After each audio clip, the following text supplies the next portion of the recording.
So do you still consider yourself a feminist now? You Oh, said 100%. yeah? Oh, yeah. And what does it mean in this day and age? Because there's been 3 waves at least of feminism. Yes, and What I does it think mean? fundamentally it all comes down to seeing femininity. I was going to say feminine traits. No, femininity in general in all aspects as a positive thing. Mm-hmm. So I think that Let me just repeat that so I'm going to be clear on how you were describing it.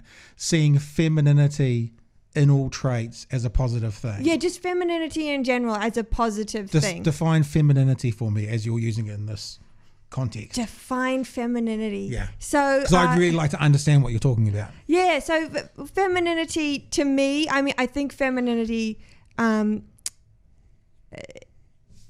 a lot of people, different people can mean all different things, and that is absolutely fine. Yeah, and I think the point is, if it's seen in a negative light, then that can have major repercussions and offset balance. And all sorts. But to me, femininity is, I guess, things like empathy would be a feminine quality. Also, and I'm not, and by femininity and masculinity, I'm not talking about femininity is for women, masculinity is for men. So it's men can have feminine attributes. Yes, exactly. Women can have masculine they attributes. They do, and they do, yeah. So, just I'll give a couple of examples. Yeah. Empathy and nurturing qualities, let's more say. typically a female than male quality. Yeah, well, are feminine qualities as opposed to masculine qualities. Yep. It doesn't really matter if it's male or female to me, because that's where the conversation gets real sticky.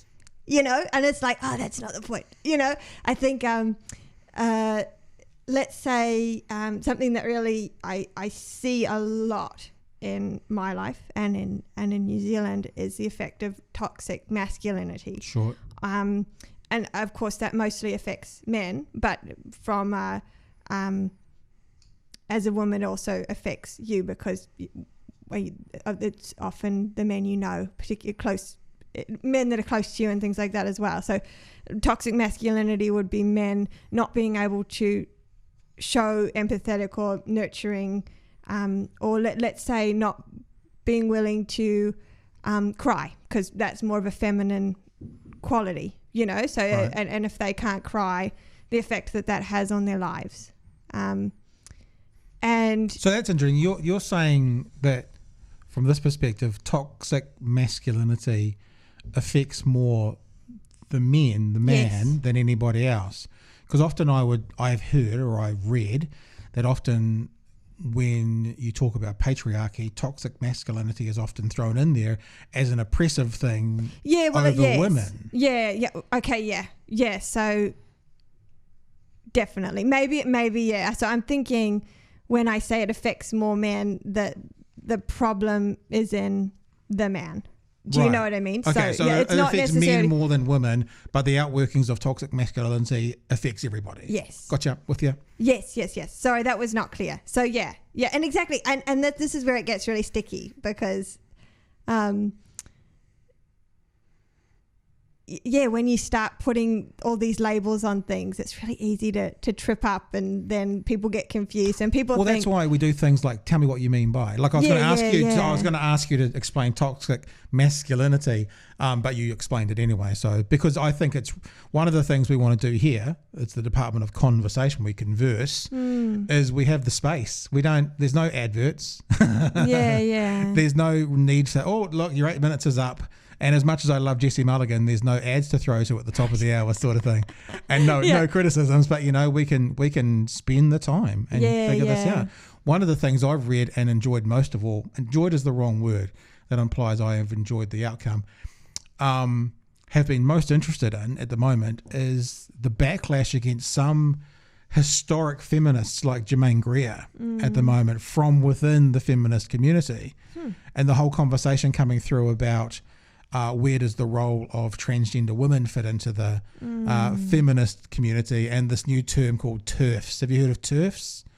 Oh, I've come across it, yeah. Trans exclusionary radical feminists. Oh, okay. I didn't know about that. Yeah. And so I saw a meme about it. It's like, what's her name, the tennis player, Martina Navratilova, coming out making some comments about, transitioning men to women shouldn't be playing tennis. and then her being accused and abused of being a homophobe. And this is a lesbian woman who has done more for the LGBTI community than anyone in her field. Germaine Greer being accused of all these things, where she was a second wave feminist who was one of the reasons that feminism exploded like it did in such a positive light. It's a fascinating time to sit on the outside and look in and see what's happening amongst the I don't know if you call it the feminist movement. What would you call it? That people who identify as that and perhaps adhere to it in a public way at the moment. It's really interesting. Yes, yeah, vocal feminists. Because I personally believe, unless you hate women, everybody's a feminist. They don't have to call themselves that. But again, we go back to what we said before. At its core definition, feminism, correct me if I'm wrong, but feminism to me is about men and women. Women are equal to men and should be treated equally and are equal under the law, and there shouldn't be any kind of this maybe talks to the patriarchy, but there shouldn't be any kind of benefit to a man in society that is not to a woman. To me, that's first wave feminism, but at its most, simplistic, that's sort of what feminism. And as you say, so therefore, if you believe that men and women should be equal, you're kind of a feminist. Yes, exactly. So unless you're like, no, women should, do what I say, then you're a feminist. And even if you think that, there's probably parts of you that are a feminist, unless you think women shouldn't exist, and then... Shouldn't exist. Because if women didn't exist, really it'd be difficult. Hard for the rest of us to exist. It would. So, yeah, so I think everybody's going to have, particularly, let's say they have a daughter, they're going to be a feminist. Well, everyone's got a mother. Well, there you go. Literally everyone, even if they don't know her or if they never met her, they had a mother by definition, because you couldn't be here without one. Yeah.